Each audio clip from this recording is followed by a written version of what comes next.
Welcome back, Stasa23 here, back again with some knife therapy.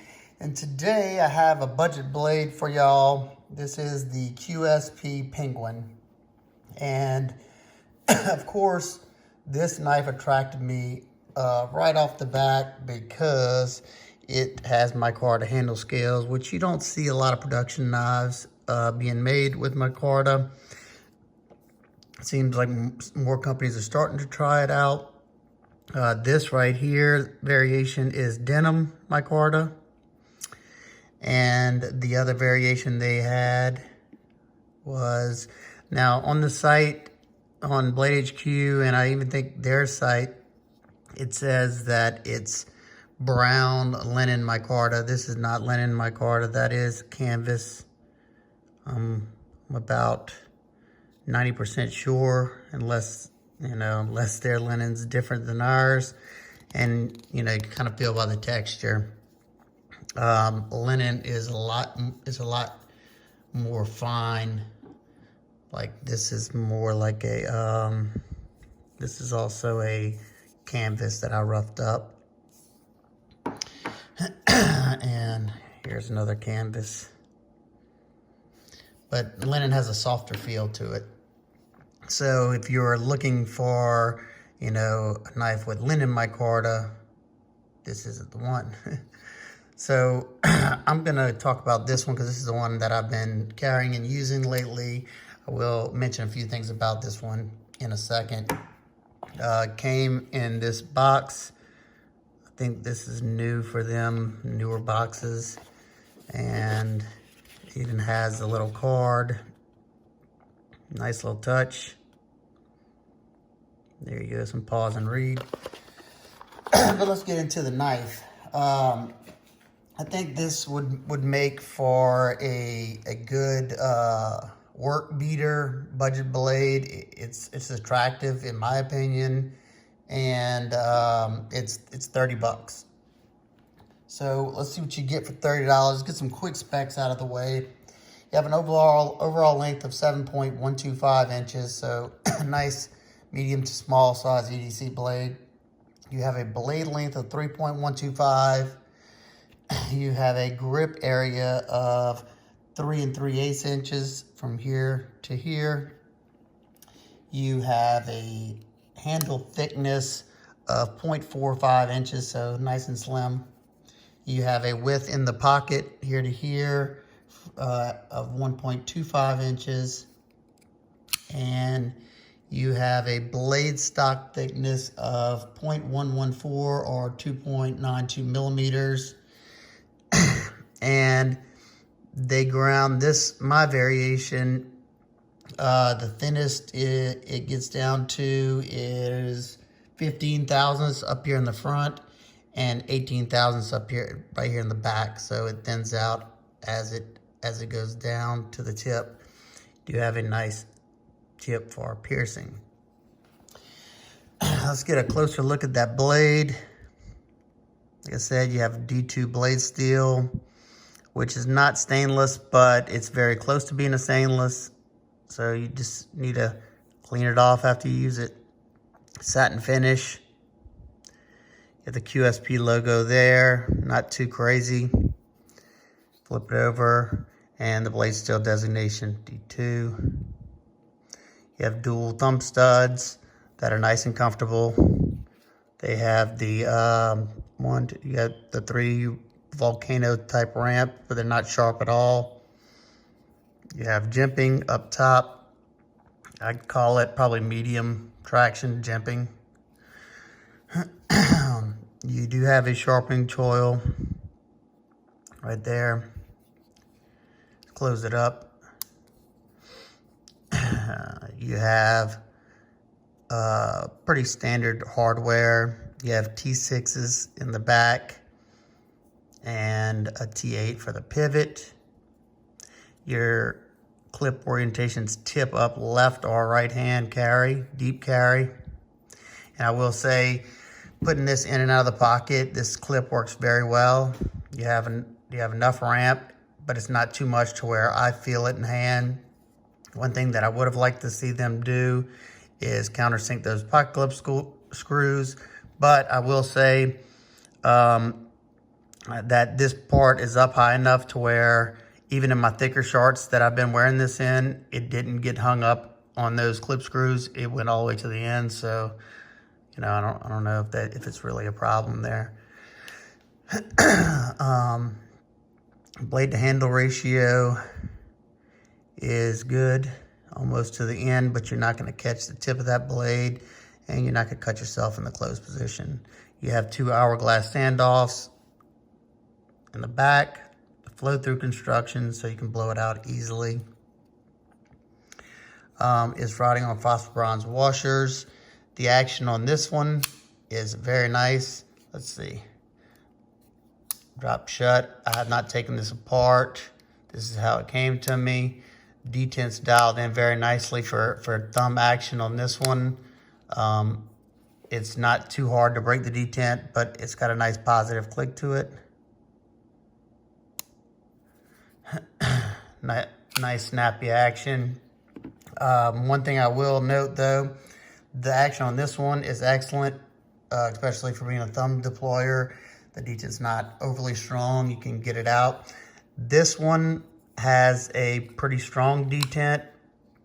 You know, if you like a crisper detent, you know, you like this. It's hard, really hard to spotty flick this one.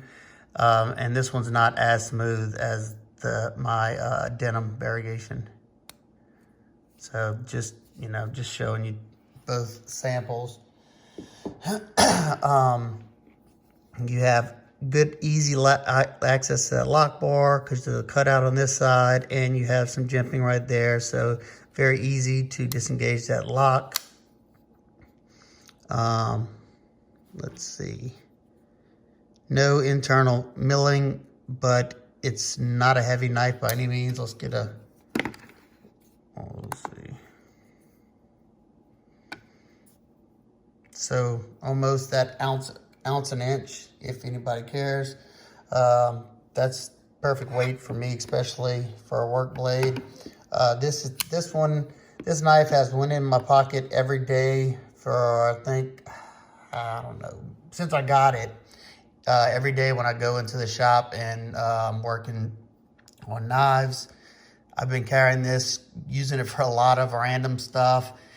And I had a bunch of cardboard boxes to break down. So this knife, along with a bunch of others, tore down a lot of boxes. And all I did was drop this thing up. It came nice and sharp. Let's see, I think it's still, yeah, it could use another little stropping. I used it today, but it's still fairly sharp. Sorry about the Band-Aid. In my finger. Wanted to play with the belt grinder. It hit my grinder, so sorry about that. I didn't think y'all want to see the actual finger. Let's get some size comparisons out of the way so you can get an idea.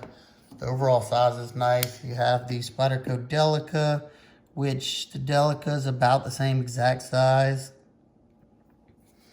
And the Ontario Rat Model 2 is another good size comparison. They're both almost, you know, identical. I would say the pink one feels similar in hand, more so with the Delica rather than the Rat 2, just because of this choil. It kind of cramps me up. This one, the choils, you know, it's just a front guard right there, and I get a full 4-finger grip. I have a medium-sized glove. Ergos, for being a flat back knife, it's comfortable. I did wood shaving with this thing.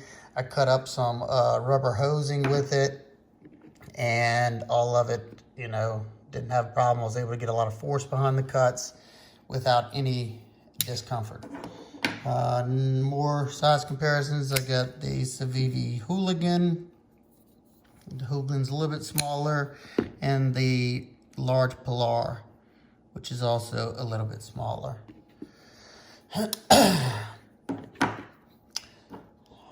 All right, so what are my nitpicks? I would have liked to see them extend the sharpening choil past the plunge grind. You can see they missed it. It's the plunge grind's right there. So like so many companies, they missed it by a little bit.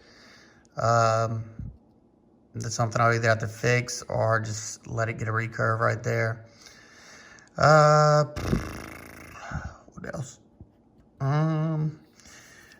I guess now knowing that I have both variations, oops, excuse me, I have both variations. It showed me that, you know, the actions aren't the same. Like I said, this detent is kind of stiff. The action's not as good, so I'm guessing that this one has more lock bar pressure. I wish it was, I mean, but for $30, you know, that's not the biggest deal. I'm sure that one will break in just fine. Let's see. Man, I'm just not here today. Sorry about that, people. Blade is just a hair. It's a 1/16 over 3 inches. So it's 3 inches and a 1/16 of an inch. Which, you know, if you live in an area where under 3 inches is allowed, that's a bummer. It would have been a lot easier to take a little bit more off of this and make it either right at 3 inches or 2.98. Not something I have to worry about, but I know there's people that have strict laws in their areas, so this could be out of reach for them. Other than that, I think this is, if you're looking for a nice budget work EDC, I think this is a good little option. It's held a good edge. I mean, nothing mind-blowing, not the best D2 I've ever seen, but comparable with pretty much everything else that's out there right now in the production world. Nice lightweight. Like I said, good action. I think it's an attractive knife. I love the Wharncliffe shaped blade because I tend to put my finger up there, use that tip. Get a lot of control with that tip. I can make precise cuts. Like from cutting some sandpaper and I need a little strip, I just hurry up and run it over the thing. To me, for the cutting tasks that I do on a day-to-day basis, the Wharncliffe blade shape is the most versatile for me in the cutting I do. I do a lot of cardboard cutting. I do a lot of you know, plastic cutting. I use my knives often to ream out holes in G10, micarta, you know, that kind of stuff. So that tip, you know, perfect. I stick it in there and just twist it. Great blade shape. Oh, I forgot to mention it does have a lanyard hole for all you lanyard people out there. So overall, I think it's a good buy. I hope to see more knives made in micarta. I think this is the first set that I have in denim, basically blue jean micarta.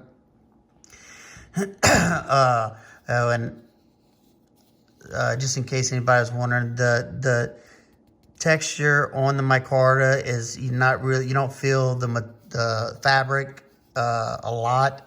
It's not polished by any means. It's not super slick, but it's not left rough like the micarta on this one.